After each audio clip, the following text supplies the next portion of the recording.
Hello and welcome back to another episode of My Argyle Life, the series in which we take a deep dive into the lives and stories of those among us on the terraces of Home Park and across the country, or in this case, the world.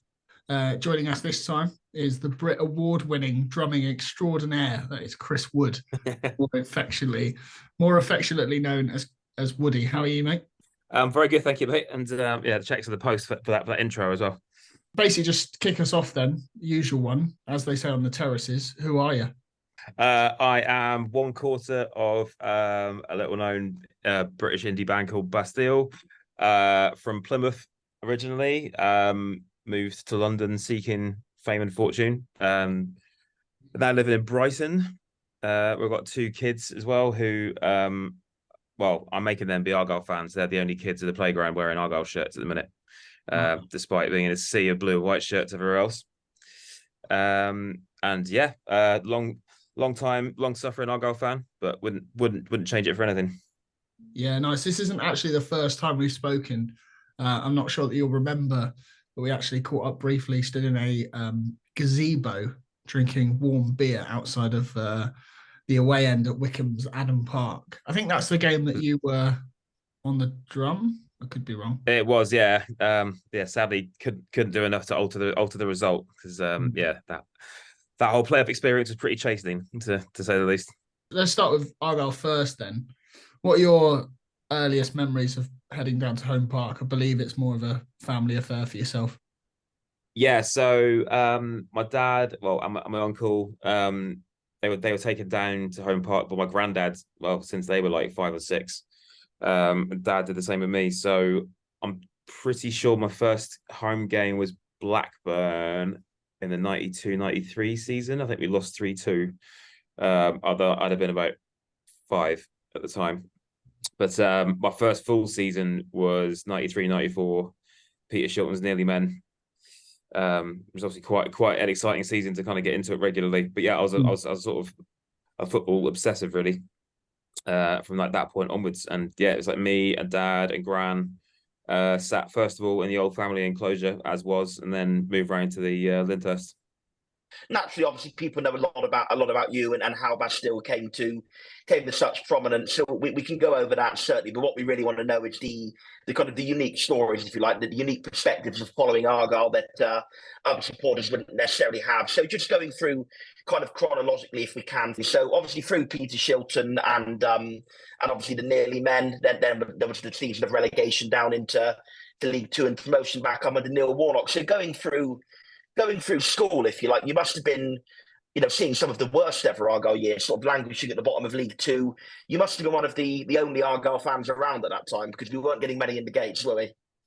Yeah, I remember very clearly. We were home to Hereford in the 94-95 relegation season. And yeah, but as I say, bottom of the table, cold Tuesday night, 2-0 down, can't have been more than 2,000 in the ground. And like dad had me sort of like huddled under his coat. I was shivering. And he's like, "Do you just want to go?" I was like, "Nah, we don't leave." I remember that very clearly. So yeah, as far as that kind of like low points go, obviously the administration seasons, that's pretty bleak. But so yeah, sorry. So yeah, chronologically, obviously, yeah, 93-94 was my first full season. Obviously losing to Burnley 3-1 in the playoffs. And then yeah, relegated the following season, and then Neil Warnock arriving to turn things around.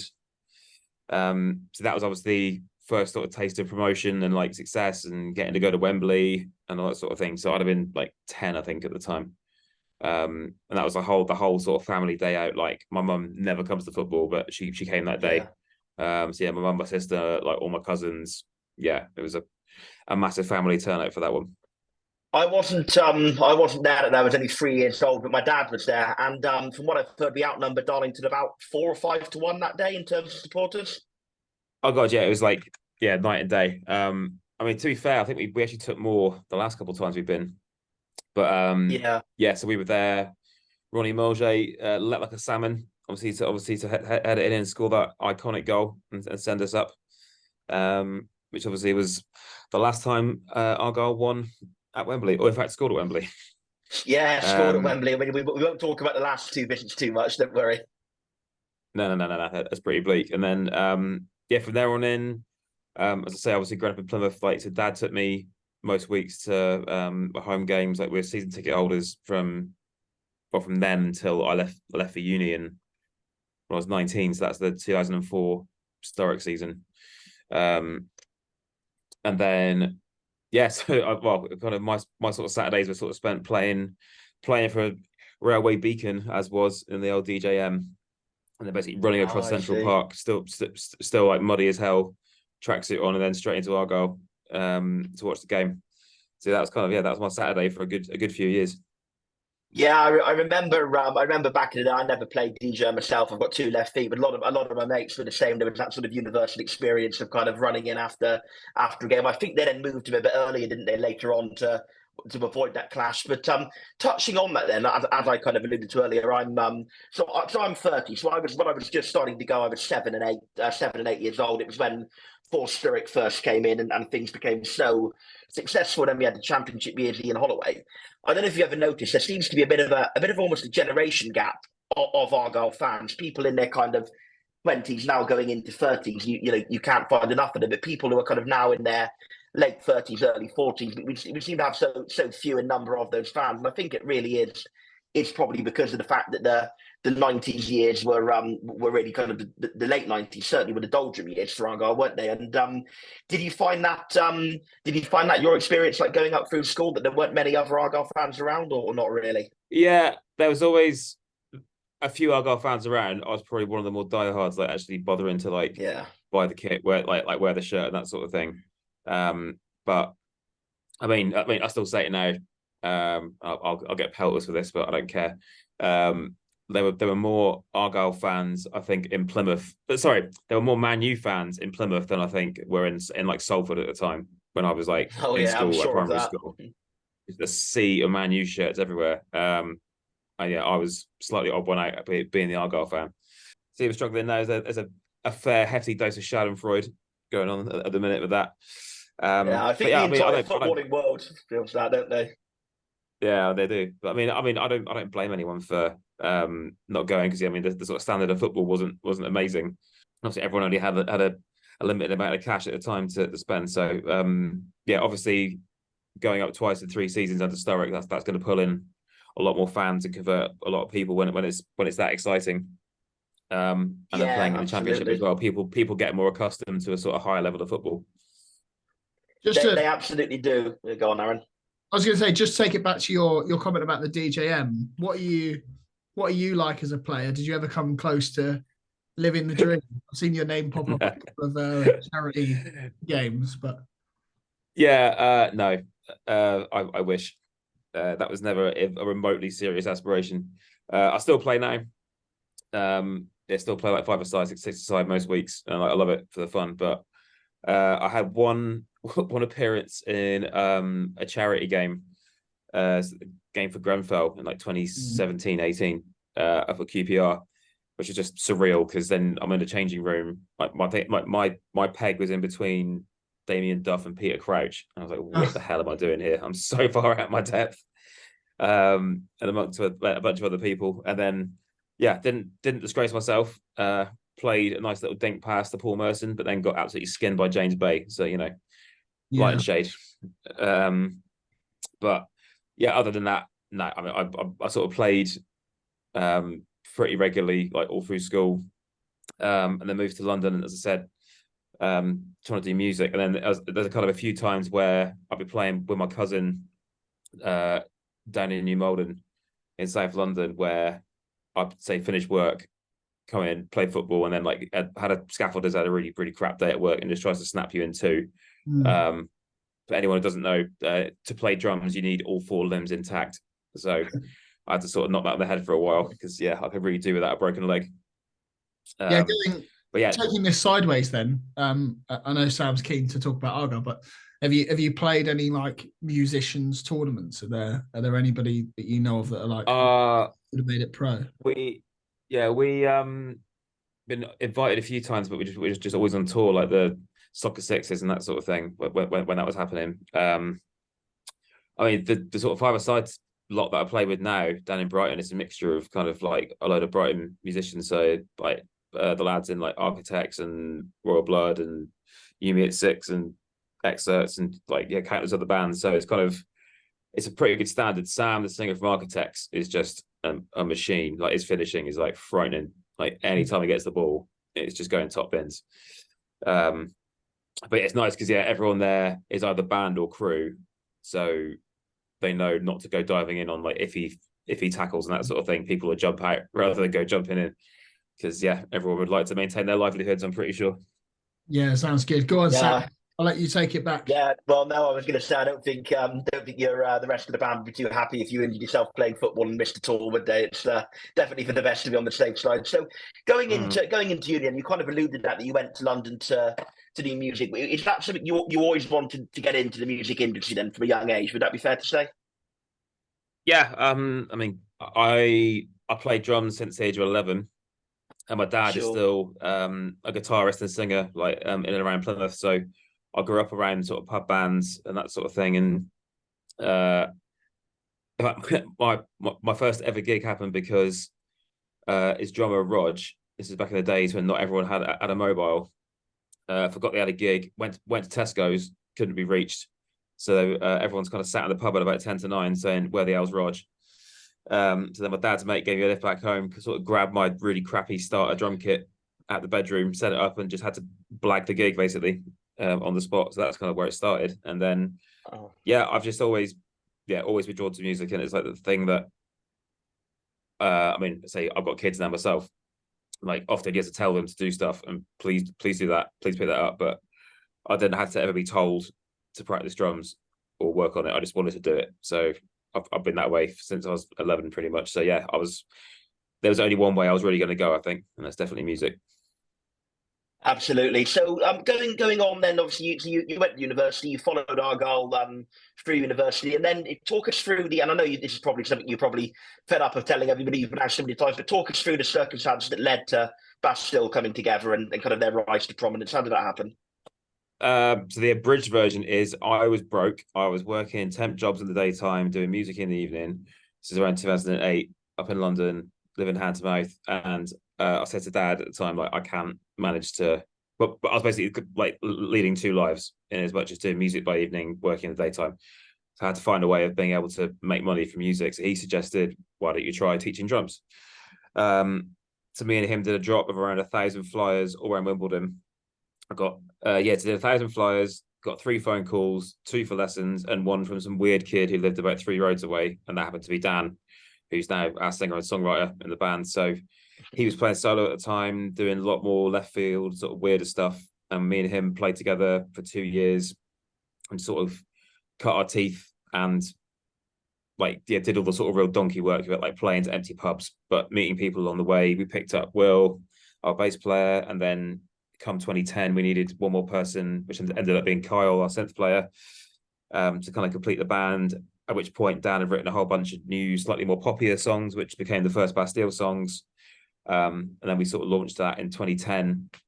And sort of, it looked like we appeared out of nowhere, but we'd done all the groundwork previously under sort of different guys. So hit the ground running, and then we ended up signing with Virgin Records in Christmas of 2011, and then that was the sort of starting point from there.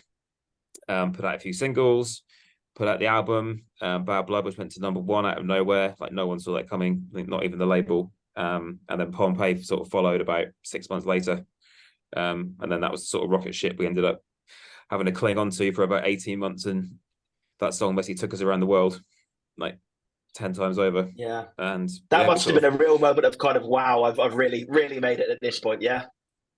It was a little bit, but then there wasn't like one moment where it sort of happened. It's like there was so much happening at the time simultaneously that there wasn't like one thing you could, I said, like, say in the space of a week, like 7 or 8 things would happen. That's like, if one of those happened in a year, you'd be like, oh my God, that was mental. But it was sort of bewildering almost, just how much was happening. But obviously enormously grateful, and I'm saying I'm talking to you now from Dubai. We did a festival here did a gig here last night. The band's still going strong. Although we are about to take a a whole year off now. So we've got one more thing end of the week, and then that's us off the road for a year. So where are you off to next then? Where are you closing out? Flying to Singapore tomorrow for a thing I cannot tell you about on camera, but I'll tell you when we stop recording. But but after that, then it's year off, back home, and then start writing album 5 and recording that, and then the circus starts all over again. Amazing. Sorry, Aaron, I cut across you there. You were going to say something. No, it's all right. I'm used to that. No, I was just going to say a whole year off. That sounds like an awful lot of Argyle games that you're going to fit into. I've got a few booked in already. Yeah. But as I say, also got a wife and 2 kids who need me at home as well, so I can't just go charging off to every game, sadly. But I'll get to a few. But I also want to try and stay married if I can. Yeah, no. Have you taken your kids along? Are they Argyle fans, or are they? I know you've said about them, being in a city full of Brighton fans, but I've taken eldest to 3 now. He's seen us beat Ipswich twice, 2-1 at home. Nice. And then I took them both to Lincoln, where we lost 2-0 last season, like one of the rare home defeats. And it was pretty cold. I think the youngest wasn't vibing it too much, but I mean, they're like 8 and 6 at the minute, so still fairly young. But every time I'm home, like Christmas time and that sort of thing, I always take them with dad as well. So very much keeping it in the family. And they actually asked for Argyle shirts for their birthdays recently as well. So that's kind of without too much pressure, I think, from me. So hopefully the indoctrination's working gradually. Yeah, obviously I know it's a tough ask, isn't it? In a city doing as well as Brighton, but it sounds like you're doing a cracking job at it. I'll try. Yeah. Obviously, I know from living away from Plymouth that I feel more of an affinity with the club and the city as a whole when you live away. Do you find that when you go to like away games, or I suppose like having a higher profile as well, you must be spotted an awful lot, but like going to away games feels different when you live away from the city. It definitely does, yeah. I mean, especially when I went to uni first of all, so obviously leaving home for the first time, and Argyle are doing well, there's like a sort of big sense of pride there, because like people actually like have heard of your team, which isn't always a given. But I think I like chatting to a lot of people who, I mean, as I'm sure you've done the same, there's like a lot of people end up having to leave Plymouth to go and seek like other career opportunities and whatnot. So a lot of people end up moving away. But then it's amazing who you bump into like at the away games, and everyone's all scattered around the country now. But I think for the hardcores who travel from Plymouth for every away game, then like just the kudos to them, because the mileage they're racking up is just absolutely unbelievable. And like get spotted occasionally, but everyone's generally quite nice and polite, so there's no real bother. Good. Probably just a bit gutted that Josh Willigham's not there instead, but I'll have to make do. We were putting bets on who was going to lead the trophy out at Wembley last season, and obviously your name and Josh's was mentioned an awful lot. Did you ever get the call? I did, but then someone sent me a picture of one of the Chocolate Brothers on the back of a Papa John's motorbike, so I figured that wasn't going to do the street cred too much help. So I thought I'd pass on that one. I think you'd look good on a little Vespa, personally, but It's so going back to kind of what you said about some crazy humbling moments, Woody, when Bastille were really coming to prominence around 2013, 2014 kind of time. How did it feel to have your song Pompeii played as the Argyle goal music for a brief time around that era? That must have been quite a special moment.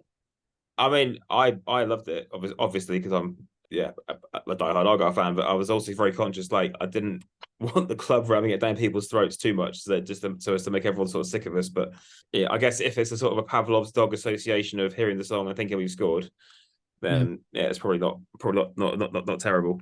Was that the same period that the Port Isaacs Fishermen's Friends were played at before the game? Argyle the reason later, I think.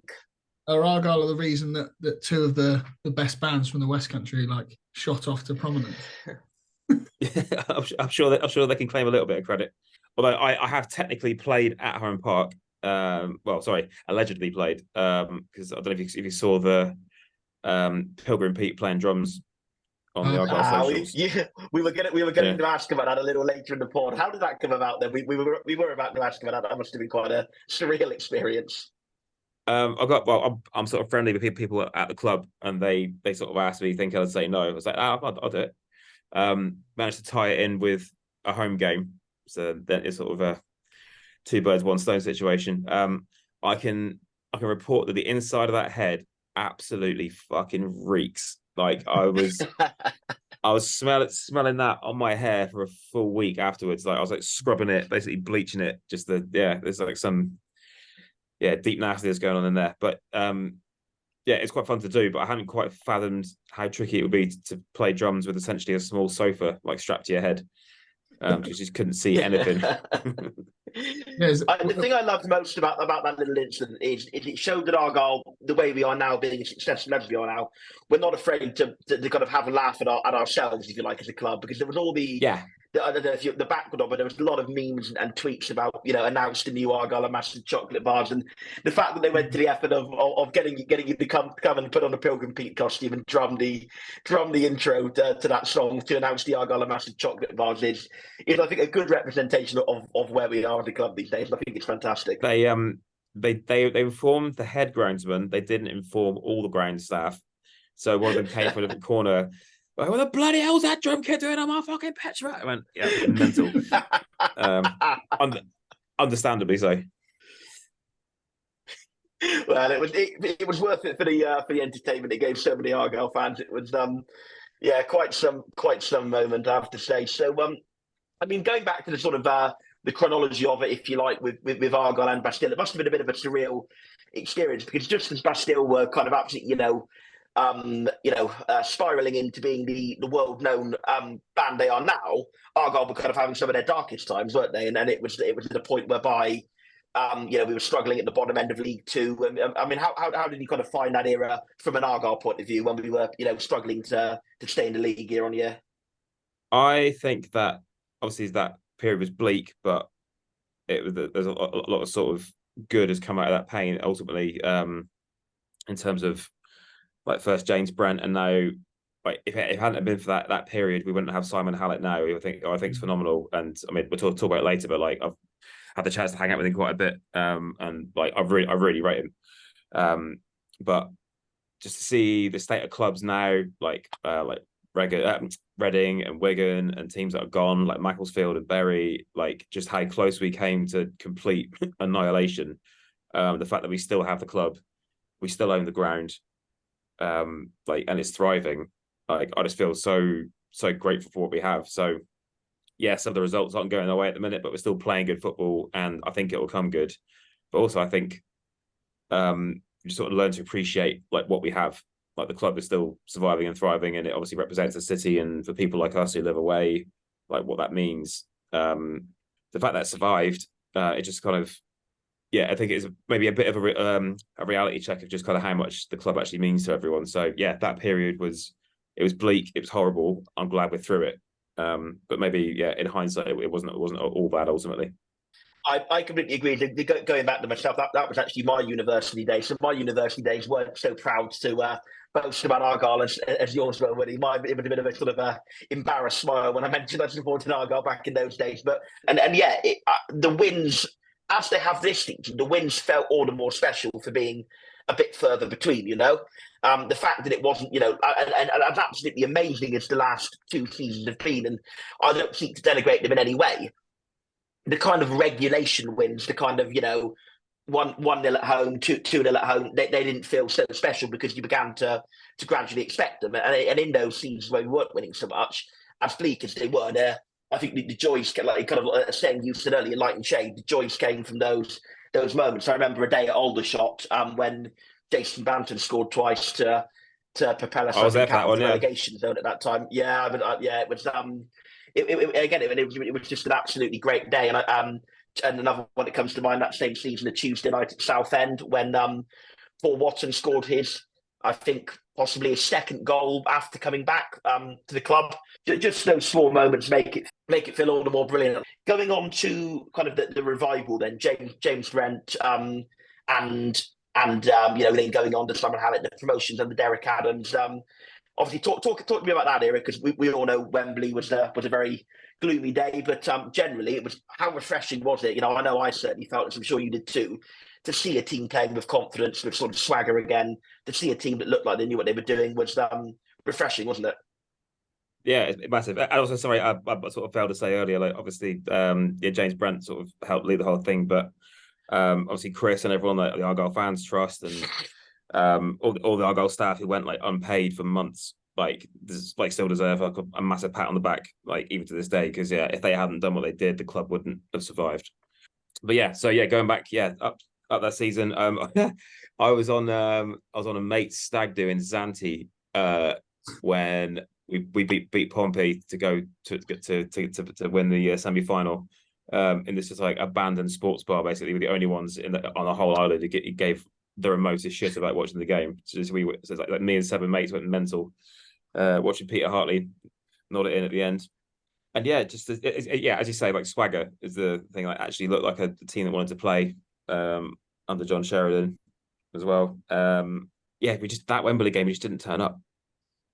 It was a strange one, but I think I remember when Hiram Boateng came back as well. Everyone thought, oh, that's going to be like the sort of missing linchpin that's going to pull it all together and see us over the line. And then that Wembley final was just long, and just no one really managed to put it together. But I kind of had a feeling, because it was so many times that season where we, as good as we were, we did give ourselves false hope. We won 2 great games in a row, and then we were kind of shocking in the next game. And I think it was kind of, I guess, to an extent, the growing pains of becoming a good team again after years of being, so far from that. But it was it was a gutting day. But as you say, that era as a whole was incredible. Were you at Liverpool for the game there at Anfield?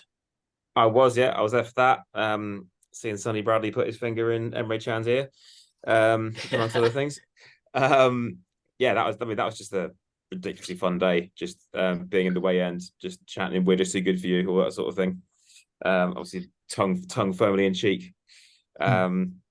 And also, if actually the season before that, I did my first stint with Sparksy as well, like, on BBC Devon. Yes, doing how was that then? which that was so I've been very fortunate with the band. We've played to obscenely huge crowds, toured the world, and I do it in a relatively relaxed manner. That is the most stressed out and nervous I've ever been in my life. Just trying not to repeat yourself, to say something of vague intelligence, not to say all the time, and not to swear, all whilst the studio are chatting away in your ear. But I miss Sparksy a lot, because he was just world class. I think somewhat shamefully was probably overlooked by BBC. I think he should have been doing 5 Live. He should have been hosting like talk shows. Maybe there's a little bit biased because of his regional accent, but I thought he was an absolutely top quality broadcaster. So very sorely missed. No, I think that's a very fair point, and I think possibly he was just maybe born a bit too early, because I think in later years the BBC have done a lot more to bring people in with regional accents, and I think that's not just out of a token or whatever. It's because I think they were, as you kind of alluded to, they were very much overlooking regional accents before, and I think now they're kind of readdressing that balance slightly. But I couldn't agree with you more. He was a fantastic commentator and an even better man. He would just have time for absolutely everybody. He would. I remember when I was young, back in the kind of Paul Sturrock, when I was 8 or 9 years old, going with my dad. I would always on the away games that I didn't attend listen to him on the radio, and I remember getting very excited at a game at Colchester at the old Layer Road, as it was back in 2002. Seeing Sparksley, to me it was almost more exciting than if I'd seen one of the players. He was that level of kind of legend. He was absolutely one of our greatest ever, and it was obviously so sad to lose him so prematurely. On that commentary, I mean, I can't imagine from your point of view how that must have been, because whenever I even going on this podcast, I can stumble over my words, and it's fine because Aaron can edit it out, and I can just use and abuse him for that. But going on there live, when you know that one slip of the tongue, could embarrass you, or it might have to cut it out, or I couldn't do it. I think you're a better man than me for doing it. I think I would just get too nervous to do it. But I guess is it something that you gradually settle into over time, and it becomes a bit more normal? A little bit, yeah. I mean, I think I did it with Sparksy 4 times in the end, but such was the kind of level he was operating at, he would often like underarm like nice little easy things for you to say. Just like the way he would ask questions or bring things up. So he would basically make you sound a lot more informed than you really were.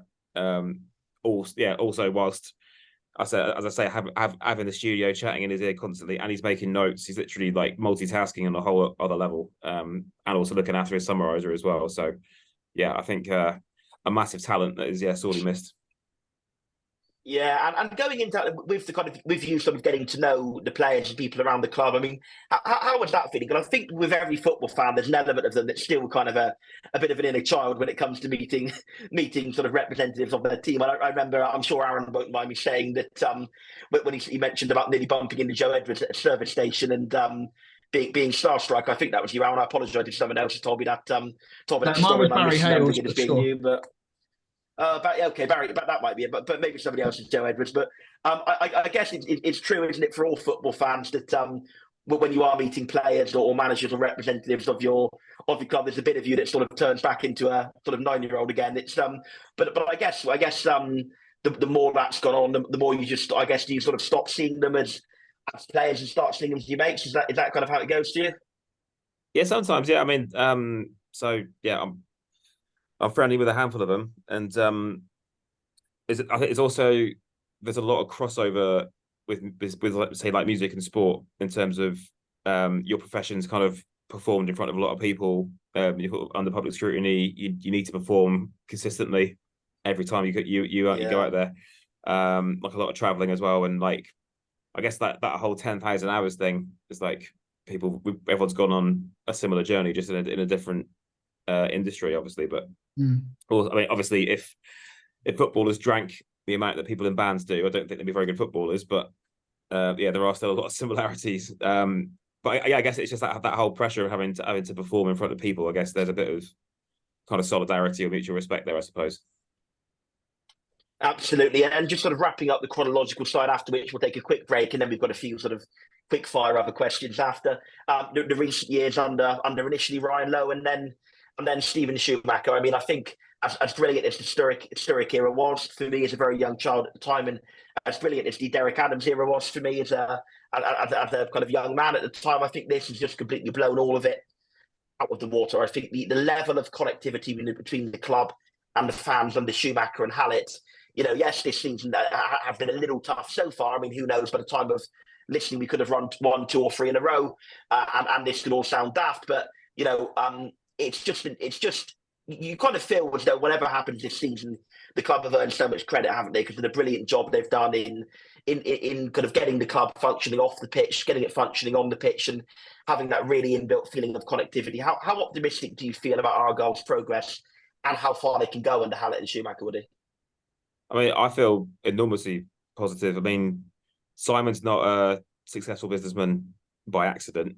And I think half of that comes from like knowing when to delegate. And you just see, I mean, I've been around the club for years, and you see the difference now in the sort of backroom area, like with the corporate stuff. Like it used to be a pretty ramshackle affair. Now it's really slick. Like Andrew Parkinson, like helping to like run the club like really professionally, like to a very high standard, and that all sort of leadership sort of trickles down from the top, and then onto the pitch as well. Backing the manager, letting him kind of be a bit bolder, and also just all the recruitment. I think to me it looks like anyway that we're going to be kind of maybe moneyballing it a little bit, kind of like Brighton and Dortmund, where I suspect we're going to lose a few popular players, but you can rest assured the club have probably already got their replacements lined up, and probably the replacement for them as well subsequently. So as long as the club just keeps on moving forward and sustaining itself, that's the thing. Like the Championship as the league is an absolute basket case. You got like teams losing like £100,000 a week, which obviously we couldn't sustain. So as I said earlier, obviously just being grateful to have a club that is thriving. I can live with a few players getting sold and moved on as long as they get replaced. I mean, hell, maybe we are going to be a sort of Championship Brighton, and we're just going to be the stepping stone where we can bring really exciting players through, enjoy them for a while, make money, reinvest at the club. And again, like upgrading the academy. That's a massive step as well, because we've probably lost a lot of young talent locally to Exeter over the years, and you've seen what they've done with Ollie Watkins and Ethan Ampadu and players like that who now we can compete on that level with the academy. So I think the sort of long-term future for the club is bright, but it's also it's quite clear. You can see the sort of roadmap they're going down, and it's not based on like boom and bust, just chucking a ton of money for a couple of seasons, hope for the best. And because we can't ever have a repeat of that whole New World consortium with the Japanese investors and whatnot. That was just disaster politics. Sorry, disaster capitalism. Almost sorry. So yeah, as long as the club is runs like safely and smoothly, then I'm enormously happy. Obviously, you've been known to bump into Simon Hallett before and after your gigs, especially your tour of the US. I suppose this is a two-part question. In what's it like to have at least what appears to be anyway like a close friendship with Simon, and secondly, are there any lessons from like the world of music that you've learned and passed on to Simon at all? I consider him a mate. He's very generous with his time and insight, and he's just I can't stress enough, just when you meet the guy, like as a long term and often suffering Argyle fan, like we're in really good hands at the minute. So long may it continue. Even if results aren't going the right way or whatever, like the club is being run really well, which we should be very, very grateful for. And as far as tips, so he came down to, so we were out in the US with Duran earlier this year, and he came to the show in Philly where he lives, and he hadn't really seen that side of the curtain before in terms of like at an arena show, the logistics, the number of people running around, the staging, all the different jobs. And like I think it opened his eyes. Obviously they're looking to do a lot more concerts at Home Park, and just maybe the sort of limitations or the requirements that they may need to actually bring in to help facilitate that more in the future. Maybe that was helpful. But I mean, as far as running a football club versus a touring band, it's pretty much a chalk and cheese sort of affair. No, fair enough. On that then, obviously you've managed to tick off Powderham Castle and the Plymouth Pavilions. How long until the big one, a gig at Home Park? Oh, I'd love to do it. A lot of stars need to align. And as I've explained this to people at the club as well, just to kind of like they know we're interested.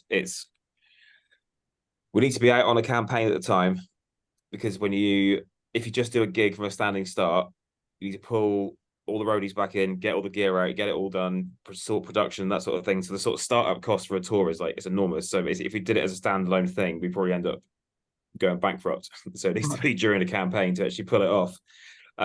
Coupled with there's a 3 or 4 week window in the summer where they can do gigs, because obviously they need to relay the pitch and all that sort of thing. And that needs to not clash with festivals as well, because there's often like a no compete clause in terms of like distance or like time in a certain territory. So yeah, there's a few stars need to line up, but the willingness is definitely there. Just need to sort of shake our crystal ball a few more times and see if the stars do actually line up. Just like that, magic, we're back. There we go, bosh. We've given you obviously some quick homework to do. Hopefully you've done that. But I know you're a busy man, but obviously basically just going to summarise your Argyle supporting history in a way that you'll be very familiar with, a chart countdown. Starting with the top 5, top 3. Not as many as top 40. I should make you aware. Yeah, Jesus Christ, yeah. Beer all day, yeah. If it was worst moments, I reckon we could fit 40 in, but over the years. Obviously, just your top 5 worst Argyle moments. So in at 5. I'm trying to think of the very, very worst one. I'm going to put it bottom of the 5 because it was kind of funny at the same time. It's when we were, in the first championship days, away at Birmingham, when they were flying high. They had Nicholas Bentner on loan. We were losing 3-0, and the chant starts going around the away end. Let's pretend we scored a goal. And the ball goes out for a throw in, and the entire away end just explodes. People like throwing seats, all sorts of stuff. The players just stopped. I think, what the hell are they doing? So yeah, although it was a bad moment, it was kind of a funny one. There's so much history, so much has gone on. Lose, yeah. My first real taste of like Argyle sort of heartbreak was that Burnley playoff semi-final at Home Park in '94. So yeah, lost 3-1, and we had a really good season, and it was just like having believed that we were going to go up, just getting the rug pulled on you. It was like, oh, that's what sport's all about, is it? It can be really cruel at times. Are you similar to most then in the fact that, you know, Burnley, you just can't stand them? Oh, just a complete bogey team. Mm. Always have been. And Turf Moor's always been a graveyard for us as well, since like time immemorial. And then probably Papa John's final wasn't great.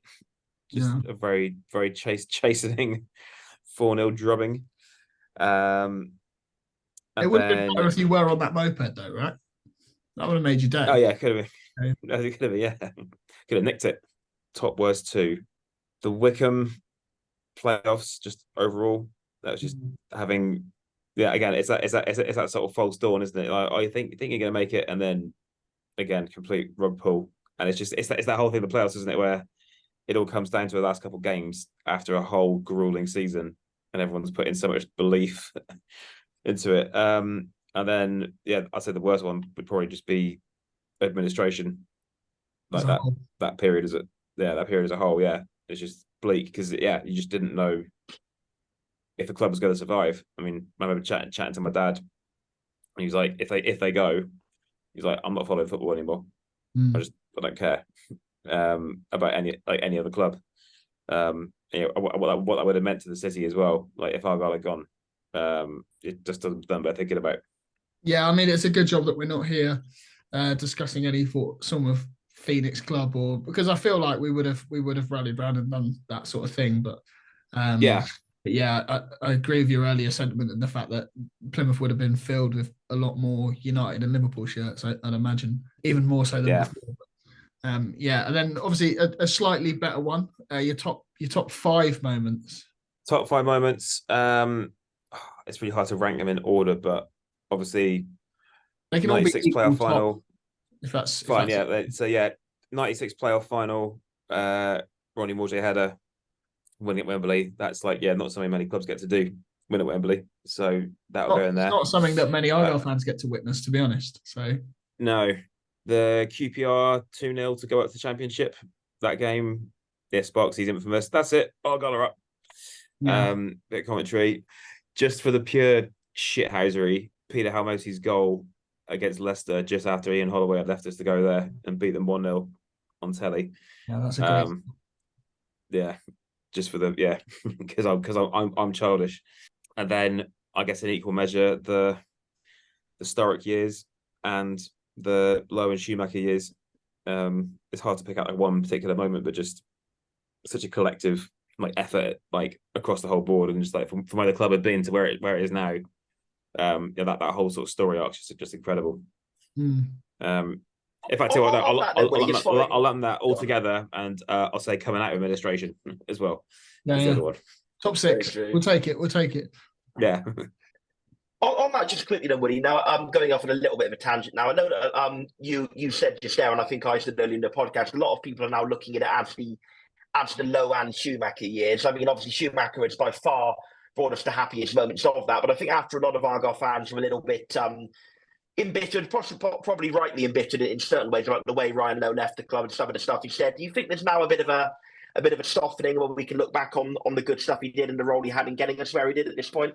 Yeah, I mean, I think it's probably quite petty to be hung up on it now. I mean, if anything, you can thank him because I think we're probably playing like even better now under Shuey. So that was what I said on the podcast before Preston. Yeah, he did the best thing he did for us was bringing Stephen Schumacher to Argyle out of the exact word. Yeah. Yeah, pretty much. Going on to going on to that then. So we've had the top 5 and the bottom 5. What would be your ultimate Argyle 5-a-side team of players who have played for Argyle at any time or you've been a fan? It's really tough, isn't it? Goalie especially, there's a few favourites. Just because, all right, so it was 5-a-side. Down at goals, it nearly always kicked off into a fight. So I said I'm going to say Alan Nicholls in goal. People of a certain age may not remember him, but he was the mercurial goalkeeper who played for us under Peter Shilton, like England under 21. Just if he hadn't, obviously he had his personal issues and obviously died very young in a crash as well. But he should have gone to the very top. And in fact, I used to play in goal when I was in like primary school, obsessed. And then my dad's company ended up playing a cricket match against the then Argyle team that the following summer after the Burnley defeat. And Alan Nicholls was there and like saw me in like my little Argyle kit and stuff, and just like started battering balls at me. Just said like trying to show you a bit of technique, but he did not hold back. It was like he was taking shots at a full-grown adult, just absolutely pelted it. It was eye-opening. So just for that alone, I'll have Alan Nicholls. You've got to be some goalkeeper to play under Peter Shilton, though. Surely, like. Well, quite, yeah. Alone, yeah. All right. So 5-a-side. What we're going to do? What one defender, 2 mids, up to you. Attacker, or up to you. Entirely up to you. It depends. Like I know you said you've played a bit of football. So if you were going for a 5-a-side team, how would you set up? All right, actual footballers. I'm going to go Curtis Nelson. Always liked him. Solid shot. Cultured. Yeah, big lad. But yeah, he's got good feet as well. I tell you what, right, I'll try and get a player from across each era. Up front, it has to be Mickey Evans. There you go, got the shirt there. So what we've got to see, Mickey Evans, Alan Nicholls, Curtis Nelson. Probably still one of my favourite Argyle players of all time. Again, that 93-94 season, Steve Castle, who, if you haven't seen that season highlight tape, I got to find it. He scored something like 23 goals from midfield. It's just ridiculous, like Roy the Rover sort of stuff. And my fifth one's going to be Peter Halmosey. Just I think he's the best player to ever wear an Argyle shirt, and I'm going to get absolute pelters in the comments for not mentioning like Graham Carey or people like that. But it's my team, so tough luck. Yeah, I'm sure Graham Carey would put up with being first sub with that team ahead of him, wouldn't he? I'd say.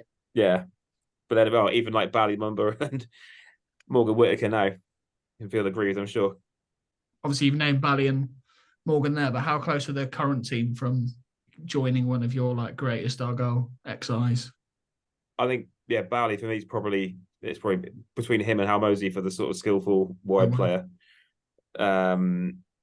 He's the sort of player like everyone talks about. It's like whereby people would actually like get off their seats to see what he's doing. Like, just don't know where he's going to go next or appear next. But also just like the way he plays the game as well. Like, he just looks like he's just having the absolute time of his life every time he's on the pitch. So I think all of us wish we could be like him on the pitch. I know I do. Obviously, this is going to go out slightly later, but say mid-December. So pretend you know how we got on in November.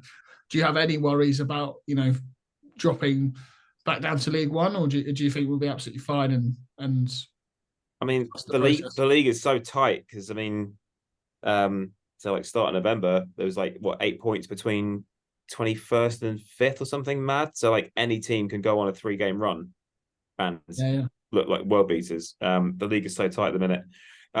Other than Bristol City, I don't think we've really been disgraced or blown away this season. Obviously the Southampton game, that was disappointing, like losing to a 98th minute winner from like a Scotland international striker. There's no real shame in that. We're in the game. The Ipswich game was a disgrace because that was an absolute blatant foul on Bundu. Yeah. And they go there. If they're 10 men and 2-0 down at half time, it's a different game. And there's so many instances where we've come really close. So I think just keep on doing what we're doing. Taking Norwich apart 6-2 as well. I mean, no one saw that coming. So it always shows what we're capable of. But I might not be popular for saying this. If we do go down, even if we yo-yo for a bit, but the club is still moving forward and sustaining and building the academy. And I think, just thinking more long term. Let's just not blow everything up in a panic. Yeah, I feel like what you say earlier. I couldn't agree more. the administration stage, and the fact that, to be honest, we're lucky we've got a club to support, never mind like back in the Championship and playing so well. But I've got full trust that everybody at the club currently will do the right thing and take us in the right direction and continue that season on season progression. So like you said, if we go down, I'm not going to panic too much, but I still prefer to stay up though. Still prefer that, but yeah. Oh yeah, oh god, yeah. I mean, we're gonna finish 8th. There you go. I said it on camera. Is that League One? Oh no, I can not. That's one of those predictions that by mid-December could look actually really doable if we go on a good run then, or it could look really far away if we don't win till then. So how we do in the interim will depend how that is. And another one to just finish up for me, and I know Aaron has one more question he wants to ask just at the end, but following Argyle on tour with Bastille, because obviously I know that I'm sure you, as with all Argyle fans, whatever you're doing on a match day, if you can't be there for whatever reason, there's a little bit of your mind that's always been on the game. Have there been any sort of weird experiences or weird stories following the Greens from Bastille, or seeing any Argyle fans from other parts of the world around about there?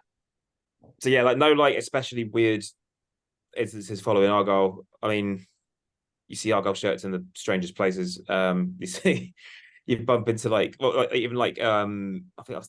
I saw an Argyle scarf up in like a sports pub in like Minnesota one time, a mid-US tour. Just things coming out of nowhere. But yeah, a lot of my sort of Argyle experience whilst on tour is obviously affected by time zones. So in America, it means getting up at stupid o'clock to watch it or listen, or if you're like in the van or on like plain Wi-Fi or something and you can't watch it, then it's kind of following like on Twitter and that sort of thing, just kind of constantly hitting refresh just to see what's going on. But yeah, it's it can be tricky at times, but I'm still obsessed as I was when I was 7. There was a phase where I think it's safe to say you were seen constantly with a Fresh Ego Kid hat on. I'm assuming that's due to your friendship with Marvin Morgan. Obviously, I believe he was a big fan, and he was like, the driving. It was at the Plymouth Pavilions gig. I think that's where he was there with somebody else. He brought half a squad down. Yeah. He brought Marv. I had a couple of nights out with Marv. God bless him. He was basically, for the time he was down in Plymouth, he was basically king of Plymouth. I went out with him one night. Ended up in Oceania, as was, and he just sort of went in there, like knew everyone, like in behind the bar, grabbing a couple of bottles out. Just like it was basically his house. And then he also brought half the squad down to the after party for that first Pavilions gig as well. Sort of took over in Annabelle's. But yeah, he was brilliant, man. But his company and like my band sort of like, they sort of hit a similar trajectory like at the same sort of time. So it's just kind of nice mutual loving. Obviously, it's just shocking that he's gone. Absolutely mind blowing.